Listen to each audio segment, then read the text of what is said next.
Well, okay, let's get back to this question of the wicked world, because it's a big question. Now, first of all, don't think that we are supposed, this business of the world is something to which there are easy answers that are just really available, just, they're just in a drawer somewhere. All you got to do is pull the right drawer open and there are the answers, see. We've got this kind of approach to everything today. We assume that answers are right there. There's no great problem if you want to just, any question can sooner or later be answered. You ask a computer or something and it'll tell you. See, you ask a computer, what's the world? The little piece of paper come out saying, me. That won't help you. But what is the world? If we're going to discuss our relations with the world, what on earth is this deal, the world? Right away, when you start talking about the dialogue between the church and the world, you're off on the wrong foot. See? What do you mean, the church and the world? Well, this is true. I mean, you can say, okay, this is for a long time we've been looking at it this way. On one hand, you've got the church, and on the other hand, you've got the world. But if we're not in the world, see, I mean, the world is us. So if immediately we draw back from the world, we stand back from the world and say the world is something else, well, where are we going to be? I mean, right away we're behind, we're in a wrong position, see.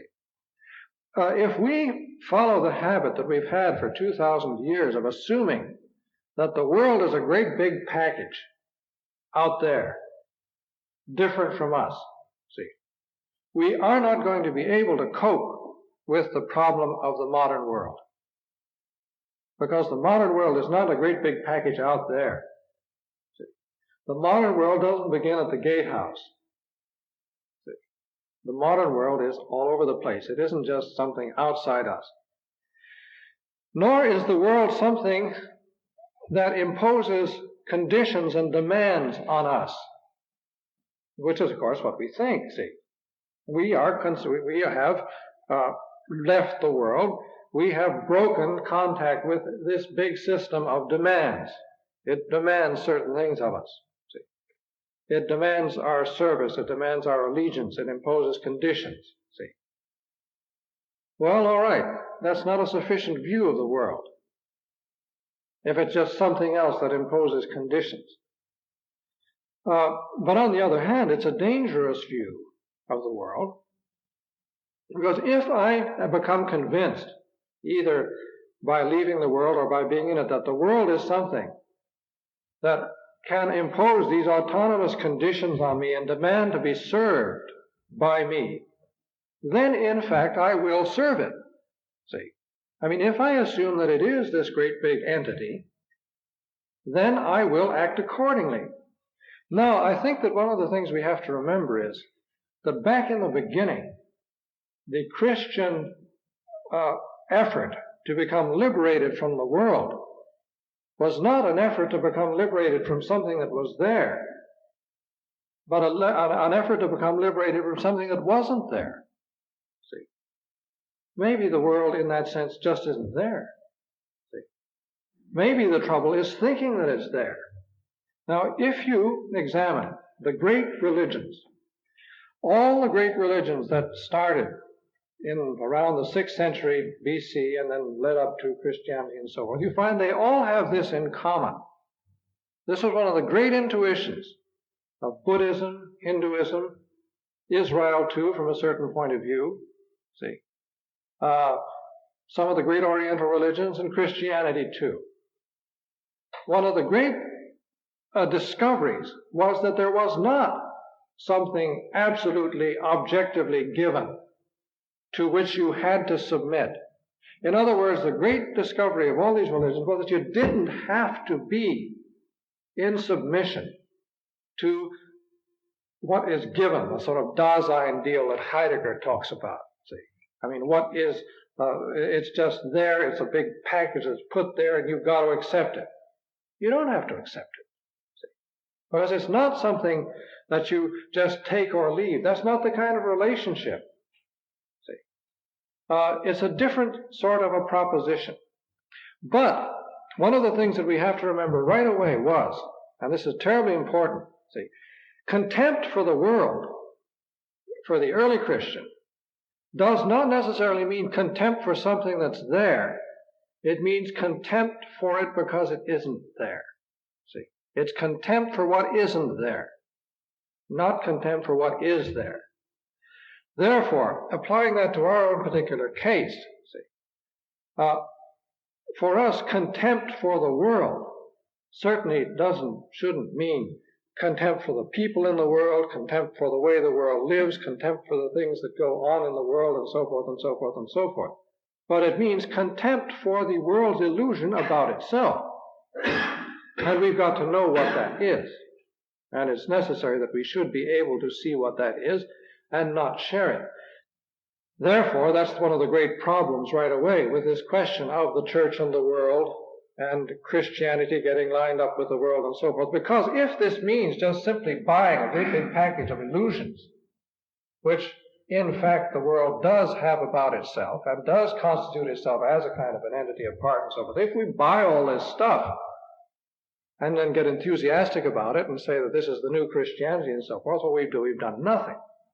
So therefore, the first thing that has to be remembered, and this is terribly important and nobody's saying much about it, see, is the absolute importance of the cross right at the center of this whole thing, because it is only in the light of the cross that this thing can be understood at all.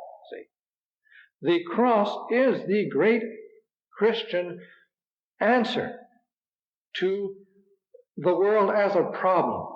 Whether it's a problem or not, the cross is the answer to the problem of those who take the world as an absolute reality and submit to it when it isn't there. See, the cross is liberation. The cross is the only liberation from the servitude to the illusions which are packaged and sold as the world. See, but at the same time, now then, of course, our part in the passion of Christ, just take any of the big struggles that we have to go through, see. Everybody in his life has to struggle very hard over certain fundamental things, different for each person perhaps. But everybody has to go through an extremely difficult struggle in order to fight in himself things which will wreck him if he does not fight them. See? And this fight in each one of us is our necessary part and participation in the passion of Christ. And nobody is allowed for a minute to forget this. See? If we forget this, we might as well quit. We're sunk. This we have to remember. See? The cross is in our life, and the cross calls upon us to suffer for freedom from these particular illusions. But now, once this has been said, and once this is realized, the cross transforms the world. And then, once the cross has been accepted fully in our life, then we can begin to make sense about this whole entity, the world. See? Once we accept the cross, we see that the world is not this package out there, or this bundle, this group of forces or something like that, working on us from the outside. Once we have accepted the cross and accepted the obligation of the sufferings imposed in our life by God's will and by the cross and so forth, see, then we become able to realize that the world is in ourselves, and that the world in ourselves is good and redeemed. And we can accept in ourselves both the evil and the good, which are in us and in everybody else, and which go to make up the world. And we can begin to accept the fact that we are the world. See? So this, I would say, is the most important thing, is not that we're going to enter into dialogue with the world, but we're going to recognize that we are it. See? But that we are it as redeemed. We are the redeemed part of the world, if we want to be. Now, once this is seen, then we see right away that the world is a question of interpenetration. And it's not something absolute, like the bricks of this structure here. I mean, you come back tomorrow, it's the same thing, see, more or less. Of course, you see the church changing, things like that. Don't want to get into that subject. There's been some very interesting signs made. I don't know what the sign for a hockey rink is. I haven't. But there have been some really interesting comments. But anyway, here is this structure here. These bricks are all sort of fixed one on top of the other, and they stay put and so forth. We're 15 minutes early this week. You didn't hear about it. But the world is something constantly changing. It's a system of changing relationships. And it changes according to the people that are in it. And so as we change, the world changes. The world isn't something that we have to adjust to. It's something that we adjust. As we go on, we change it. And one of the great modern intuitions, one of the things that the people are really getting to see, just at the time when it's no longer as good as it looks, because we're not changing it as much as we think. We used to change it much more. Now it does get to be kind of a determined deal. It is terribly complicated now. But now the great intuition of what I call modern thought is that man does have the power to change the world and to take it under control and so forth, just at the moment where he's losing the power. Where he thinks he is just at the moment where he seems to have it, actually, it's being taken away from him. Because when you examine anything that happens today, it's so darn complicated.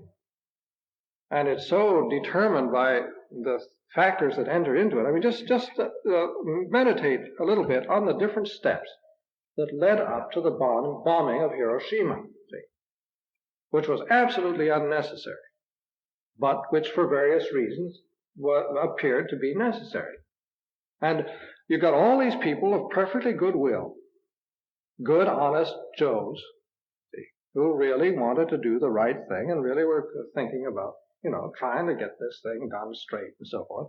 And you could see how they maneuvered themselves and were maneuvered step by step into a position where this particular city had to be hit, see, when there was no need for it, when in fact they could if they hadn't. But it became necessary once they accepted something back down the line here, see. And what was accepted there was the principle of unconditional surrender. Once that principle had been accepted, then everything else followed, see. And all the possible alternatives to the bombing of Hiroshima were one by one excluded because they had accepted this principle and were working on this principle. So, therefore, we're free to change the world, and we're not. What have we bought somewhere along the line? See, what have we committed ourselves to that determines all the other choices down the line, and that we could change but won't? See, that's the great problem today. That's the problem not only of Hiroshima, but of the bomb itself and of war and everything else. We are committed to war, see.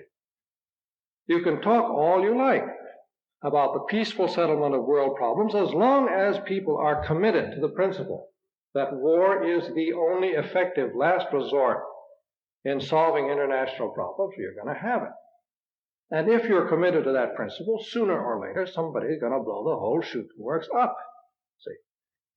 If we can let go of that principle and put some other one in its place and try to work with that a little bit, we may have a chance. But that's what I mean about choosing. Now, when we see the world from the point of view of Christian freedom, we see that the world, first of all, is not something that we have to serve. The world is for us, see. Therefore, one of the great lost Christian intuitions comes back into view, namely that the world is something that we can choose. See, we have become the life we have here now, as we live it now, is profoundly affected by one basic principle which we have all more or less accepted, more or less, as we've accepted it in theory and not in practice, see. And we're wise perhaps not to have accepted it in practice. It's the theory that you cannot choose the world. The world cannot be chosen. The world can only be rejected, see. This life we are living, with its advantages and its defects at the moment, is based entirely on this idea, that the world is something you don't choose. You simply reject it. This is not true. But it's something we've done. And we have committed ourselves on this particular basis, therefore we're going to have trouble with this. See? We're going to have a lot of trouble with it. But, okay, we can live with it because we've got a pretty good working setup and we know how to have it, yeah?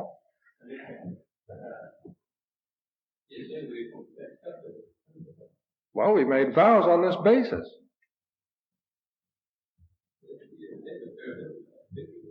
Well, of course, this whole thing's ambiguous. What's the trouble? Let's fight it out. Let's make it clear then. Isn't it more or less part of the blueprint here? We got a big wall around the place because the world cannot be chosen. The world has to be shut out. All right, okay. Well, that's what we're talking about, see. That's what we're talking about. But we are, in point of fact, I would say that in practice, we deal with the world as something to be rejected, don't we? I mean, isn't that the normal way? We qualify it and we say it's just real good and then we love them. But, I mean, are we running around Bardstown every day? Why not? What do you mean that we reject the world and that so much as an obstacle for the point of God? Yeah, that's right. So we say that in order to go to God, you have to reject the world. The world entirely don't mean so far as an obstacle to God. Yeah, well, we say that the world, as by its very nature, is an obstacle between us and God, therefore we reject it. There are some sense in which the world is a help. All right, now that's the point. But in what sense is the world a help to us in practice? I mean, do we admit it? Do we actually act on the fact? Where are we acting on the fact that, yeah? We get a 3-day visit every year. Yeah, but that's, brother, that's one of the greatest distractions in the life of a monk. That 3-day visit is one of the most obnoxious things. You come in here, you get all this worldly talk, and they're talking about the baseball games.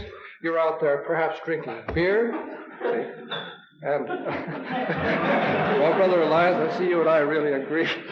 Yeah? One of the beautiful things about the world is that it permits them to practice fraternal charity, for instance.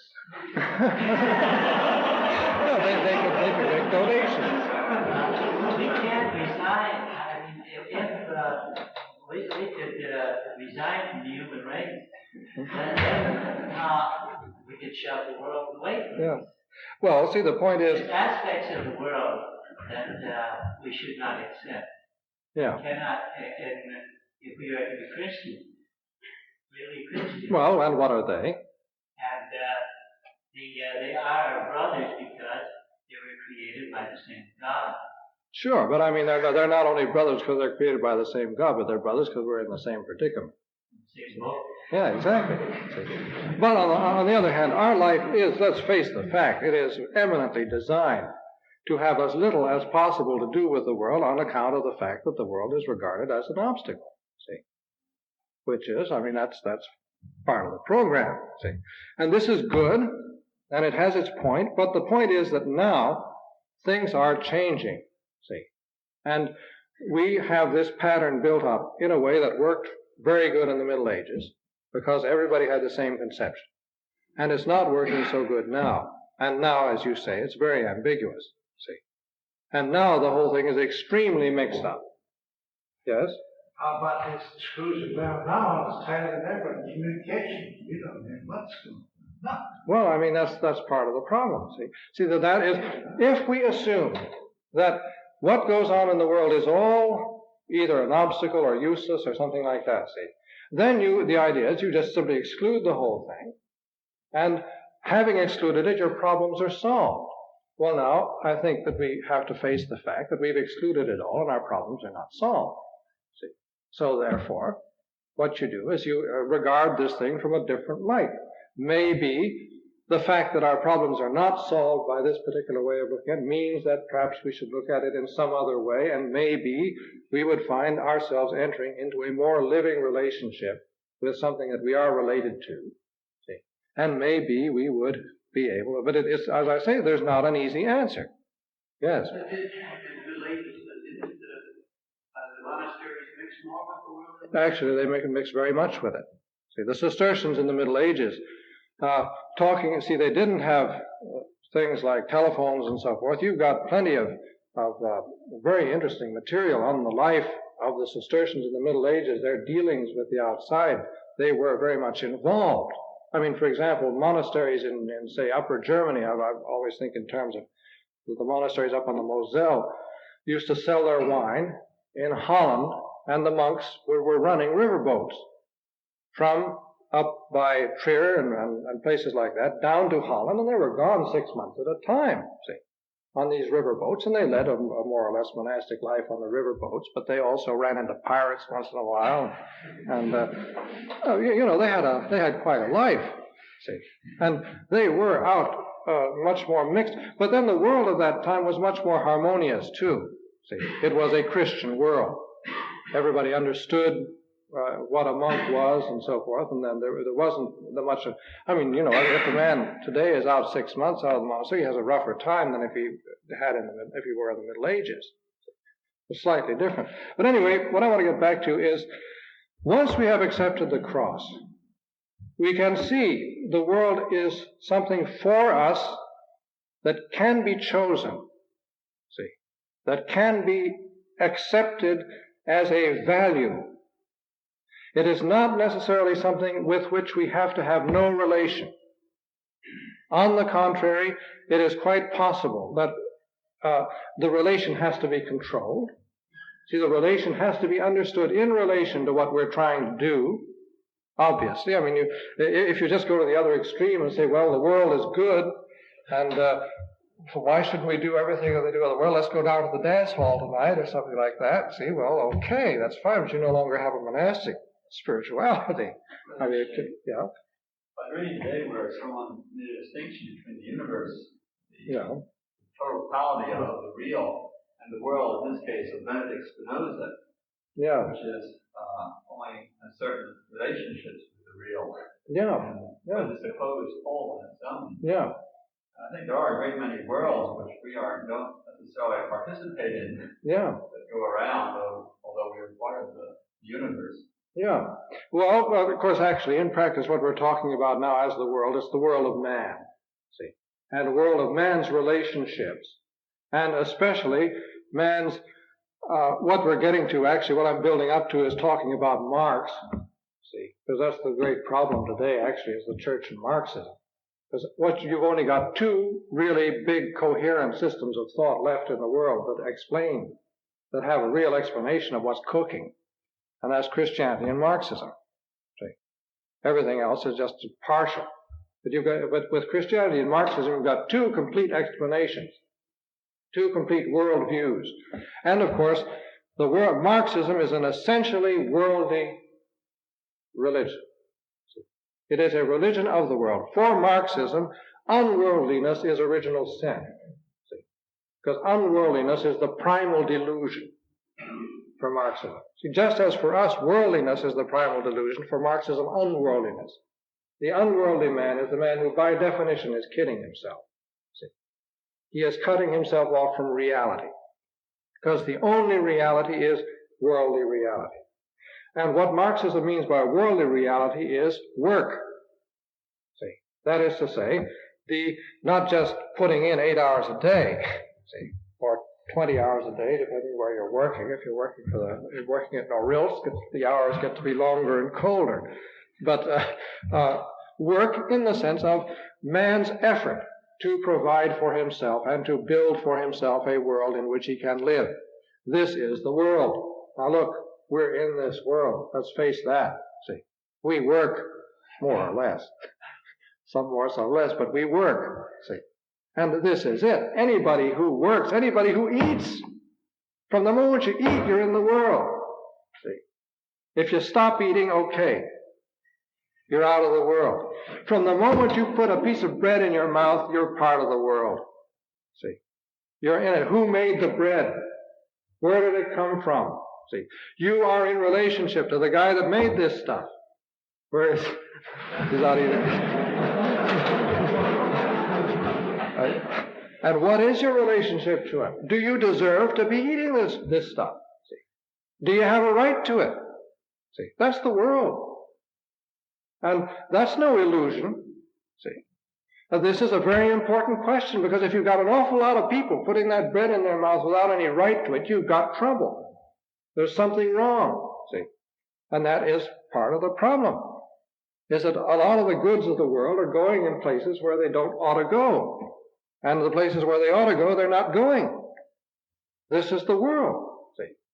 Now, if we just simply turn our backs on this, see, as I say, in the Middle Ages, you could do this easier, because when I came here, you could do it easier.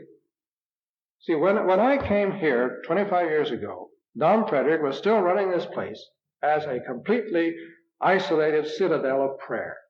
His aim was to make the thing self-sufficient and keep it absolutely self-sufficient. And in Dom Frederick's time, supposing somebody had completely incapacitated this whole country with a bomb or something, see, we could have functioned for a while. Now we couldn't. See, all you got to do is knock out the electricity and we've had it. But in Dom Frederick's day, it didn't matter. We produced pretty near everything. Even our own wheat and bread and everything like that. We even made wine. We made our own mass wine. It was awful stuff. But we tried to produce everything. You remember the days. I mean, we were sickly and produced everything that we used. That was the ideal. And it really began to break down just about the time Dom Frederick died, because we had a year when there was a couple of potato blights in a row or something like that. And boy, really the eating was rough. The year where Brother Alexis was producing nothing but macaroni day after day after day. And Don Columba, who's now in Oregon, came from New Mexico, was showing proudly pictures of his new foundation. He said, and here is our brother cook mashing potatoes. Hadn't seen mashed potatoes for 18 months. We had a potato crop failure. We're eating macaroni. So anyway, the medieval idea was that a monastery could cut itself off completely from the rest of society and from the work of society and just function by itself. See? It became a little world on its own. Okay, you can't do that now. See? This is no longer possible. So therefore, we can choose the world, but then in choosing the world, what happens? It means to say that we can, with our eyes open, choose to enter into a relation with these other people who work and who produce food which we consume and who consumes cheese which we produce. See? And this is a valid, realistic relationship to the rest of the world. See? Our relationship to the rest of the world has to be, first of all, on this kind of a basis, if we're talking in terms of society. The world has a right to ask, not do you justify your existence by preaching. That's none of the world's darn business whether we justify our existence by preaching or not. That's none of their affair. See? But they certainly have a right to ask if our existence is justified by the fact that we live valuable, productive human lives. See? This is the first obligation of a monk to the world. And this has to be seen clearly. If we live lives that are not valuable and productive in human terms, the world has a right to wipe the joint out. See? Now, I don't mean to say in the world's terms, because the world can come along and say prayer is not a valuable human activity, line up against the wall, give it to you, see. No. But the fact remains that if we are living a completely useless and fruitless and subhuman and stupid existence, we have no right to exist. See? Therefore, the first thing that we have to do, and I think we do it, I think that on the whole we're living a pretty good life. See? I think our life is productive. Now, what's it productive of? What's the first thing our life should be productive of? Besides cheese. People. See? We should produce people. And I think we do. See? We've got the most astounding collection of people we have produced in this joint since the last 150 years or whatever it was. See? Yeah? I was reading this book by a doctor. It was on the emotional 365 days a year, and he gets the basic psychological needs. The pattern all this back to the common, and I said it's discipline to cure people of emotional sickness. But they follow that discipline, the same as we had the rule of the Well, really, it's the rule of St. Benedict is simply a very good pattern for living a human life. Well, this is basic. There's nothing the matter with that. And this, I would say, is fundamental. And I would say this is a great contribution in the modern world. And this is one of the things that whether they like us or not, people generally come around to admitting something like this in some form or other. I mean, they even say, well, you guys are always smiling. Or that, of course, they don't know that's just because we're dissipated. But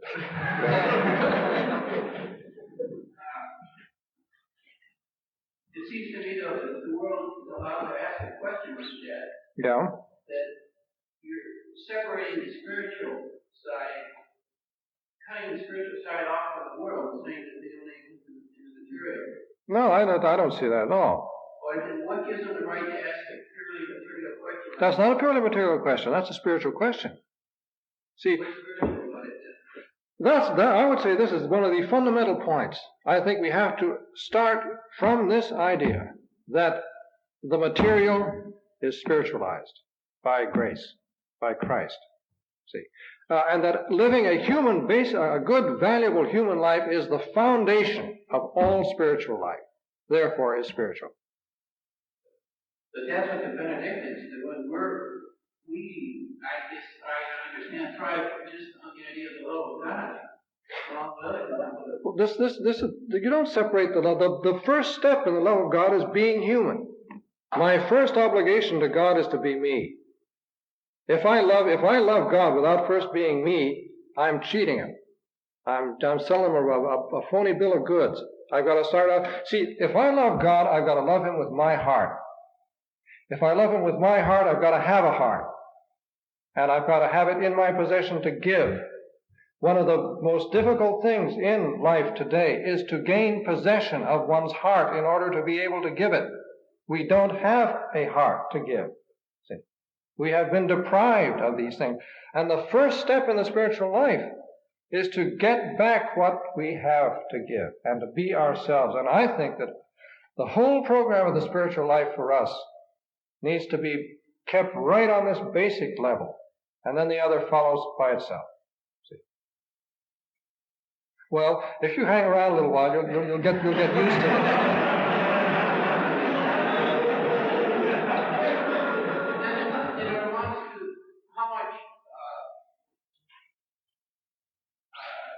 Human activity or human intermingling with the outside world it requires in order to love. Well, of course, that's a big question. I'm not answering that question now. I'm just making the statement of principle. See, that it is possible to see our lives as a choice of a meaningful relationship with the outside world in such a way that this is essential for a genuine spiritual development in our own life. Yes, Father Jossi says. And you can answer that from the same way by saying that you need the knowledge of that science in the world to need to repeat yourself. Yeah. I mean, in other words, see, if I take a completely false view of my relationship with the world, then I am no longer a genuine person. See, the first thing I have to do is to be able to see myself in relation to the world in such a way that it's not a phony relationship. And if I am nothing but that blasted monk with his hood up, looking at a lake, see, this isn't it. See, this is just no darn good at all. Now, this business of the guy with his back constantly to the camera, looking at that blasted water. Now, this isn't it. Yeah. A few years ago, we had a great promotion here, promoting cooperation with our prayers. Yeah. Horses and certain fees for the entire family, perpetual memberships, and $100. Yeah.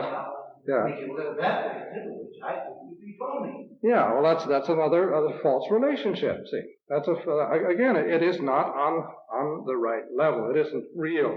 And as soon as the country gets in trouble, you can no longer do that.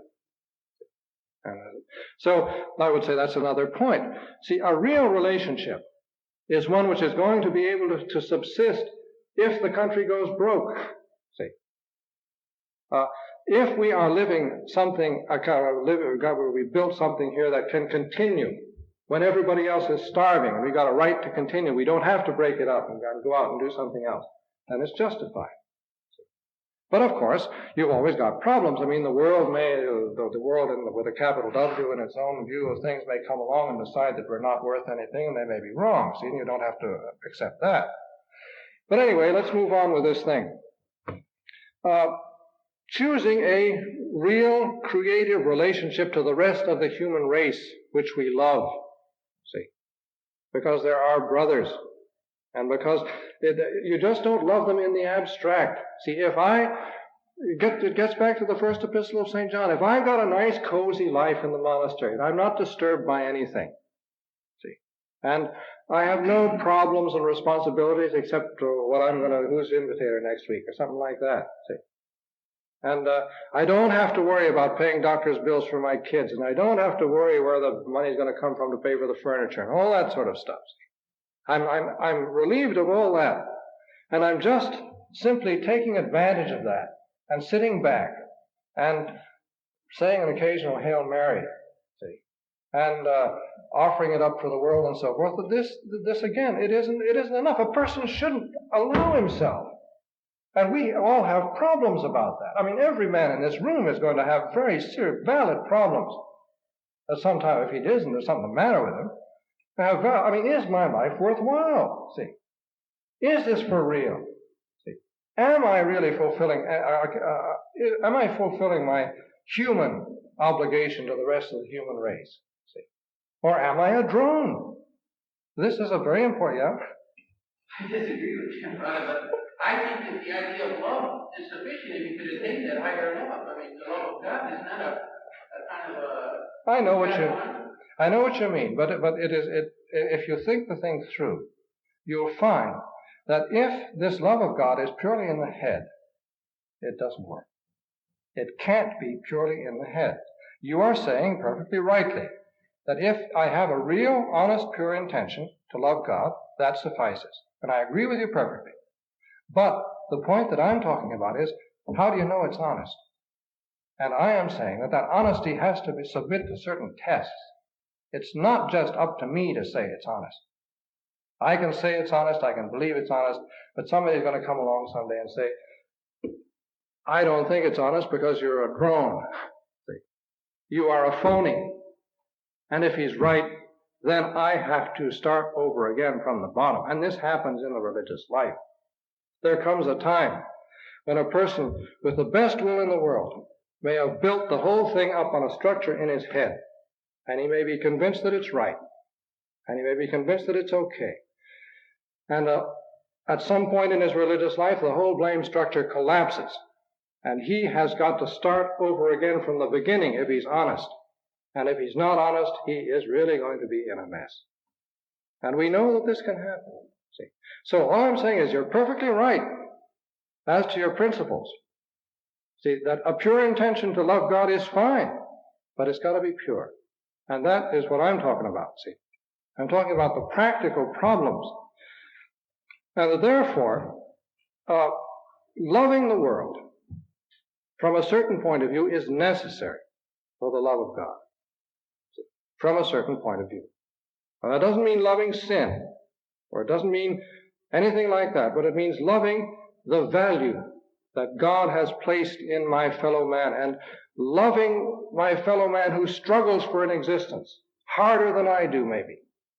It means seeing myself in a very realistic relation to other people as not so good as they are. As monks, one of the things that our solitude and separation from the world should make clear to us, we've got time to see that we don't measure up. Outside, they may not have time to see that. We should never make the mistake of thinking that we are better than people in the world. We should take advantage of our solitude, and if we're living a really contemplative life, we see it. One of the first foundations of contemplation is you see you're nothing. See, a contemplative who hasn't seen that he's no good is not a contemplative. The first rock bottom foundation of contemplation is the intuition that you're no good, and that only God is good.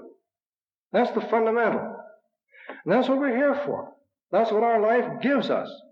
once we see our complete deficiency, our complete no-goodness, then we see how much we have to depend on God, how totally we have to depend on Him, and that we can't fool around with some of the mixed up things that people can do outside because they're in a big schlamassel of mixed up stuff, and we're not. So therefore, then we begin to build this love of God that you speak of.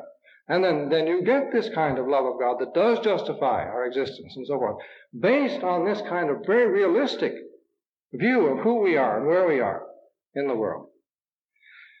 So therefore, this choosing of the world means, ultimately, so through the process that I was just talking about, and what I mentioned last week, recognizing in the ground of our own being that the ground of all being is love, and that the ground of the world is love. The world is not an entity grounded in sin. It is an entity grounded in love. And that because I myself come to be grounded in love in my monastic life, I am able to recognize this. The world doesn't love itself as much as you think. When you deal with people outside in the world, you find that they're not going around patting themselves on the back. The great problem of the world today is self-hate. See, people can't accept themselves. They can't live with themselves. They can't abide themselves. And they need what they need from the monk. You see, they can't abide being human beings a lot of the time. They're tired of being men, because the lot of man too often seems to be futile. See, yes. By accepting ourselves in the nature, choosing ourselves in the nature that's been given us, we may find out showing the world the true standard. Exactly. Yeah, exactly. See, it's all this happy stuff. Yeah. See, if we can accept ourselves because we realize that the ground of our being is love, and show them that the ground of their being is love, and that their life is acceptable on that basis, and the ground of everything is love. What do I mean by the ground? I mean, you push the thing as deep as you can go and you find love. See, and beyond that there's nothing but God. This, I think, is the basic intuition. This is the thing that a monk has to know by experience. This is our job. This is our contribution. See, if we are people here who know in the depths of our being that the ground of reality is love, and if we know this, we communicate it, even though we may be having a pretty rough time ourselves, because you can know this and at the same time have some pretty rough days. See, you can know this and still be in a pretty dark phase of spirituality for a long time and feel, everything is terrible and so forth. Still, you can be radiating this confidence in love and in God. And that is what the world needs most. See? It needs people not people who can come out and say everything is fine, see, and you've got to be happy and all that sort of thing. Or come out with a message. You may not be able to spell out any kind of a message, but to be grounded in love. Men whose lives are completely rooted and grounded in the love of Christ. And they can communicate to the world the reality of this love. See? That's what we are here for. And if we are doing this, we're doing everything. See? And but we have to see this in relationship to the world. And if we cut ourselves off from the world, we won't do it. That's my contention. And I think that is what the church is getting around to saying today. See? Because we have to see that we have a common ground with these people. One of the greatest intuitions in the, yes? Usually thinkers follow our relationship to know, our contact with the know. But then just also the world's contact with us. Well, sure. Again, that. Well, of course, that's radio transmission stuff. Well. Of course, you have to see that God is at work all the time, too, and He will do this, see. I mean, you come in contact with the people you must come in contact with. It happens. So some way or other, you just simply find yourself in contact with people that you need to be in contact with. They need to be in contact with you. And this will develop, see. I mean, I don't think personally that it makes 2 cents worth of difference how we figure this thing out. see, is how we're going to do this. How are you going to work this? This will work itself out. It always does. See, this works itself out in its own way. I mean, we don't have to sit down here now. Okay, Father, you said we must be in contact with the world. Therefore, on Monday, Wednesday, and Friday, Father Arnold will go to Bardstown, and then Tuesday, Thursday, and Saturday I'll go. And if there's any beer left after he's been there, I'll take care of that. See? Yeah. Isn't that the job of the priesthood in the world? Well, that's what I'm saying. I'm not bothered with that. That's the point. See, I'm saying that's not our business. See, we don't have to make plans how to do this. Suppose, what about your idea that just the fact that you give love to God, that He will shed grace? I got through saying that. I was yelling that for 5 minutes. Why didn't He contact with the world? Oh, I don't think you're actually listening to this thing. Look, I am saying that we don't have to figure out how and why and when so-and-so is in contact with a secular person, see. That God will take care of this, that this is not our worry, see. But I am saying that since we are in the church, and since we are human beings, that there are inevitably contacts with other human beings, and it happens. See? And it always has happened. That's the way life is. It's real. See? But obviously our contacts are not the same as those of the secular priest. And obviously, one of the great things about us is that we are free from the obligations of a secular priest that kind of hamper him. See? Whereas we're not hampered that way. And he's very much to an